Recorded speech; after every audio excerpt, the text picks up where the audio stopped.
Hey, amazing ladies, Dana Malstaff here. I am the CEO and founder of Boss Mom, and I'm super excited to be here with you today. I wanted to talk to you a little bit about how Boss Mom came about, how it was born, how we've been raising it, how a mom can actually run a business and raise a family at the same time, and totally not at all be superwoman, but be just the right amount of mom, entrepreneur, and woman all put together to make it all happen in a actually happy ecosystem. I want to tell you that it's totally possible, and talk about how we did it and give you some fun tips at the end that you can start implementing today. So Boss Mom was actually born in 2013, right when I quit my job to start my own business. I was living in Columbus, Ohio, and I decided I was going to start my own consulting business. I had a mentor that was telling me it was a good idea. It was the right timing from the standpoint of the business I was at and the company I was at the time. Went to venture out, and pretty much as soon as I quit my job, I got pregnant. Now, keep in mind, my husband and I had been trying, and it wasn't working, probably because I was working 15 hours a day for somebody else. And when I quit my job, my body said, hey, we should probably have a baby. Now seems like a good time, right? So I was in this space where I wanted to be a good entrepreneur. I wanted to be a good mom. I had no idea how to do either one. And I just was left there by myself to kind of dive in. And what I found in those moments was a few things. One, I felt massively isolated. I felt like I was the only one. I felt like I must be the only new mom or pregnant woman and then new mom who wanted their kid to go to daycare, wanted their kid to take naps because I was so excited about this new business that I was started. I felt like maybe it made me a bad mom. Maybe it meant I didn't love my baby enough. Maybe it meant that I was taking love from my family in order to love my business. All the ideas and thoughts and things in your head sort of ensued and took over. There's a lot of crying. There was a lot of sadness. There's a lot of confusion. But to be honest, I couldn't stop. I didn't want to be a stay-at-home mom. That was not who I was. That's not where I was happy, and not even where I think I could be the best mom. And I have since discovered that's absolutely the case. And I'm a way better mom when I allow other people to teach my kids so that I can then simply play and direct and discipline my kids in the right way. But I can't do all of those things. And that's just who I am. And there are women who are built to be stay-at-home moms, and they love it and they are so good at it. And I absolutely love those women. And then there are women that just aren't made like that. And for those women, if you're like me, I want you to not feel bad about it. But I felt bad about it for a while. So decided to move out to California, where my family is from, where I'm originally from. And something amazing happened.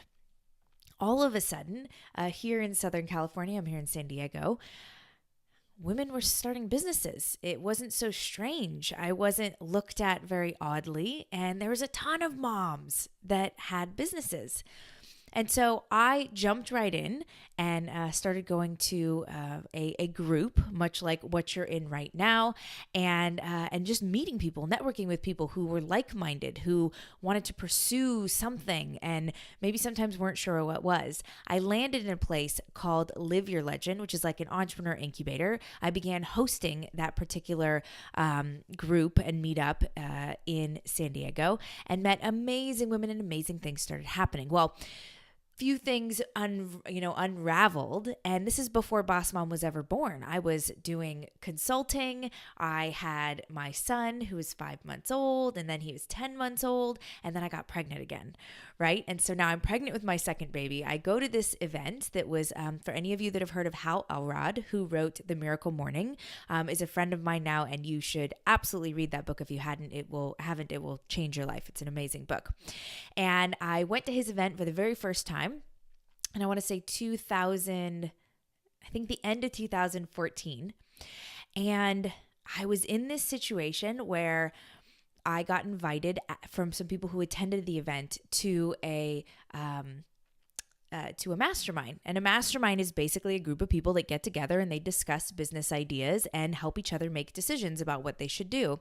And in this case, one of the people that was in that group was a man named Azul Turonis, who's a book coach. And he actually, for anybody who's heard of Pat Flynn from Smart Passive Income, he helped him write his book, actually after he helped me write mine. And so in the group, he said, if anybody wants to write a book, I'm here. I'll give you guys an amazing deal. It'll be great. And I had always wanted to write a book. I was a journalism major in college and I knew I wanted to write something. When we sat down and I thought I was going to write this business book, and what really happened is all of these emotions started coming up about this guilt, this mom guilt, this feeling like I was meant to start a business, but I was meant to be a mom. I was meant to do both. And then I've had realized some ways about not feeling bad about that. Keep in mind, I am pregnant, 6 months pregnant at the time with my daughter, my second child.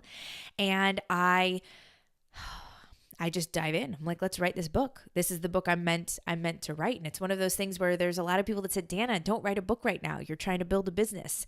And something inside of me said, I have to write this book right now. And what ended up happening was something brilliant and amazing. What ended up happening was writing the book that ended up being Boss Mom, my very first book, ended up being a complete journey that I took into uncovering my brand, uncovering what I stood for, uncovering what I care about, and what my movement is, right? I wrote this book that ended up being, for me, it ended up helping give me clarity about what I wanted and what I really cared about and what I believed in. For anybody who is trying to uncover themselves and uncover their brand, sometimes a book can be an amazing way to do it. Now, it's not always my first recommendation into jumping in, but sometimes it's the clarity you need. And in my case, it was what launched the Boss Mom brand. I got so excited about it. I reached out to communities online. I didn't even have my own at the time. And I said, hey, who's interested in this book, interested in this topic? And I just got a flood. It was like, I went online into this one group that I'd been hanging out in and I mentioned it. And in 45 minutes, over 300 people had commented on this post. And I was like, I've got something here, right? And so all of a sudden, I wrote the book and the community helped me decide to call it Boss Mom. Boss Mom was not my choice. I had been working with a copywriter to come up with some name ideas. That was my least favorite choice, actually, but everybody else loved it. And so that's what we did. We named the book. And then because the book did really well, we started the Boss Mom podcast. And then I trademarked Boss Mom in like 7 different places for business. And I, started the Boss Mom Academy, which is our group program. And we started Raising Your Business, which is our signature course. We started the Boss Mom Retreat, right? Which is where now we're going into our third one that'll happen towards the end of this year. So we took this sort of spark and we fanned the flame. I mean, fanned as much as you can put Boss Mom on everything, right? And in this journey, there's a couple things that I realized about starting a business, being a parent and starting a business, and really how do we make all of that work? And that's some of what I want to share with you today. So when I was in the midst of writing this book, the name of the book is Boss Mom, The Ultimate Guide to Starting a Business and Growing a Family Like a Pro, right? And a lot of it was about this idea of balance, right? There's these two ideas, actually. The idea of balance, which I basically say there is none. So if you are saying, look, I have no time, I have no space, we fill the space and the time that we have, right? And a lot of times that gets filled with kids. It gets filled, and I'm pointing this way because my kids are that way. It gets filled with kids. It gets filled with the logistical aspects of living our lives. It gets filled with so many things, and it really does feel like we can't fit anything in. But I'm here to tell you that you can, but it's not about balance. I have found that the idea of finding the right amount of work and the right amount of family where that all equals out is exhausting. The idea of balance means that you have to always add a little bit to each side to make it perfectly balanced. That's just not the way it works. I want to tell you and give you permission that it's absolutely okay for some times that your family takes 100% precedent and your kid that comes home sick, you drop everything, right? And then there's sometimes when your business takes precedent. There's sometimes when your business wins the day and you got to get that thing done for that client or that launch that you're doing or that thing that you're building or those pages that you're supposed to be writing and you're committed to, right? And there's some times when one or the other outweighs in importance. And that doesn't make you a bad parent. And that doesn't make you a bad entrepreneur, right? The fact is that things are just have different weight of importance at different times. They have different priority levels at different times. It is not about balance. It is about harmony and integration. The more that you start to recognize that it's not about balancing out the time and separating the time and not letting your kids see work and not letting your work see kids, that's not necessarily where you want to live. And it's a very stressful and a very lonely place. Some of my best memories growing up are at my dad's office. And my dad owned an auto body shop, and he airbrushed my name on a purple desk, which is awesome because purple is totally one of our brand colors. And I would get to be his office manager, and I would have a clipboard, and I would go out and do estimates out with cards with him. They are some of my fondest memories of mimicking my dad and the way he would run business. Right? To see him in an authority position, to see him manage, for him to give me space to manage things and figure things out, right? Now to this day, I print things out with my kids and we do work together, right? It's not leave mommy alone, I'm doing work. It's, hey, you do this work and I'll do this work. Let you record this and I'll record this. You go take pictures of this and I'll take pictures of this. There's an integration component where I believe your kids should be a part of what you do. And that doesn't always have to be the case. Sometimes, like right now, I need my kids to be asleep. My children are upstairs asleep, ladies. It is 10 o'clock at night and I am totally recording this in my office with a lot of beautiful lights. And you want to know why? Because this is the time that it fit. And this is the time when I'm awake. I enjoy a good evening of coming down and recording. This is kind of my time and my space. And so it's all about integrating into the life that you have, recognizing what time you have and where you can fit things in, what works and doesn't work, recognizing that you don't always have to create a separation, that you can integrate things, that you can create a harmony, that your kids want to know more about what you're doing. And the more that you include them instead of exclude them, I think you'll find some amazing, beautiful things happen. All right, so that's the one component is the integration. Now, the other side is the love part.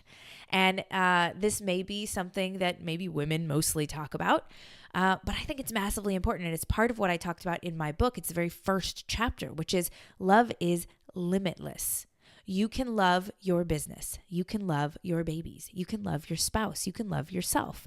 You can love all the things and still have more love. Right? You will not run empty. The more that you give in compassion and caring and passion and love and empathy and all of those things, the more that the well springs forth. And when you start to recognize that, then something amazing happens. The guilt goes away. Right? You recognize that, hey, sometimes there are different priorities that are going to happen. As long as I'm making conscious decisions, then that guilt goes away because I know that, okay, today I consciously made the decision my business needed to come first, but over here, I'm going to make this conscious decision that my family comes first, right? And then from the love side, when you recognize that there is enough to go around, then the guilt goes away. And that, my beautiful, wonderful ladies, is the key for the guilt to go away. For that feeling like maybe you're not making the right decision. We call it decision confidence, right? If you can give yourself decision confidence where you feel really good about the decisions you're making because you've made a conscious choice about what you're doing. When that starts to happen, when you start to feel that decision confidence and that excitement about your business, recognizing that it has nothing to do or detract from your family and your love there. And then the way that you love your family and the way that you dropped everything to go do that thing with your family has nothing to do with your care or commitment to your business. You can love both. Then the guilt starts to go away. And when the guilt drops away, you are free, both emotionally and mentally, to dive into both and be great at both and be crappy at both sometimes, right? Because you're never going to be amazing at everything all the time. Sometimes you're going to be a hot mess. I am a hot mess at least a couple couple times a month, and I revel in it. I enjoy it. If you've ever seen the cartoon or the Disney movie Inside Out, the entire point of that movie is that all emotions should live together. The moment that all of the emotions start to work together and recognize the importance of all the emotions to becoming a full person, maturity starts to happen. That's what happens in the movie, right? And it's the same thing in your business. It's the same thing in your life. Cry when you need to cry. Freaking bawl it out. Go watch The Notebook. Go watch P.S. I Love You, right? And just let it out. Let those emotions out. Be okay with things not working and then hop back up and say, now, how can I make it work the second time? And it's the same with parenting, and it's the same with your business, right? You are going to be amazing sometimes at both. You are going to feel like you're terrible at both. You're going to react and interact and create and tear apart both in certain ways. And that's okay. That's what we all do. We're all in this perpetual journey learning, right? The thing you've got to remember is that resilience is the best thing you can teach yourself and your kids, both in life and in business and everything else, right? In the home and whatever it is. And the more that you can create that resilience by understanding that there is no balance, there's only integration, right? By understanding that love is limitless, right? By understanding that all of your emotions play a part and they're all important, then those are the keys. Once you've got those things, then you can do anything. Because I know you've got the brains, I know you've got the skills, I know you've got the passion, I know you've got the drive, right? You just need that underlying component. So whenever you begin to question yourself, you can move forward. And that's the key. We want to not question ourselves so that we can move forward. We want to be decisive. Okay. So hopefully this has been helpful. Now I want to run through just a couple good tactics that you can use to get started. If you're saying, Dana, this all sounds great, I still have no idea how to find the time to start a business, run a business, have babies, all of that fun stuff. Okay. Here's a couple different things that you can do and tips that you can use to help get started right away. Number 1, break everything down into 10-minute increments. If I had a nickel for every time I saw somebody put on their checklist, write a book, right? Start a podcast, create a course, meal plan for 3 months, break things down into small increments, okay? If you can't do the task in 10 minutes, then break it down farther. Right? Maybe my dad used to call it the Potty Method, that when you go to, take a potty break or grab a cup of coffee, in that time that you run upstairs to do that thing, and I'm downstairs, so I have to run upstairs to do that thing, what's one thing you could get done in that time? You're not necessarily going to load and unload a dishwasher, but maybe you just put the plates away, right? You're not necessarily going to create a course, but maybe you outline that course, and that can take 10 minutes, right? So think about how you can break things down into 10. Anything you have on your checklist, break down into 10-minute increments. And here's what you do with it. Having things in 10-minute increments allows you to be able to do anything in the in-between moments of your day. Part of what keeps us from really feeling really productive in our lives in general, but also in business and in parenting, is that we don't ever finish things. We feel like, oh my gosh, if I don't have enough time to do this whole thing, then I can't start, right? So we don't start things, we don't finish things because we don't ever find the time. But when you break things down into 10-minute increments, you recognize that it's not about finishing the project, it's about finishing the task. And when you finish one task, you can move on to the next task. And momentum and willpower are incremental, right? The snowball at the top of the hill creates momentum until it gets to really big and everything just gravitationally sticks to it, right? That's what you want. 10-minute increments all of a sudden snowballs into things getting done. And that those things getting done will motivate you, will get you excited, will do all of those things, okay? So break things down into 10-minute increments, all right? The next thing, find people that get you, that do not give you that weird look like, why are you doing what you're doing? I'm very confused. Why would anybody do that? Does that make sense? Are you sure you're making good decisions? And it's only because they don't understand you and what you're doing. Find the people, find the communities. Maybe it's the person sitting next to you right now that gets you, right? That understands why you're doing what you're doing and is behind you and maybe even doing something similar. Find those people and either form a group of your own mastermind. I would recommend no more than 4 to 5 people, or one accountability partner, right? Start to connect and say, how are we going to hold each other accountable? How are we going to help each other make decisions? How are we going to discuss and empower each other? Okay. So that way you're breaking things down into 10-minute increments so you can get things done, and you're surrounding yourself with people who can help you make decisions, right? And then the third thing that I want you to do is there are people all over that are going to give you great advice, right? Hopefully you'll take some of my advice, some of that I'm giving you right now. You may listen to podcasts. You may hear somebody else speak at this event, at another event, at a dinner you go to, at a thing you see on TV. Who knows, but you are going to find and listen to and connect with such great advice from so many great people. What you have to do is decide what your small circle of influence is going to be. Okay?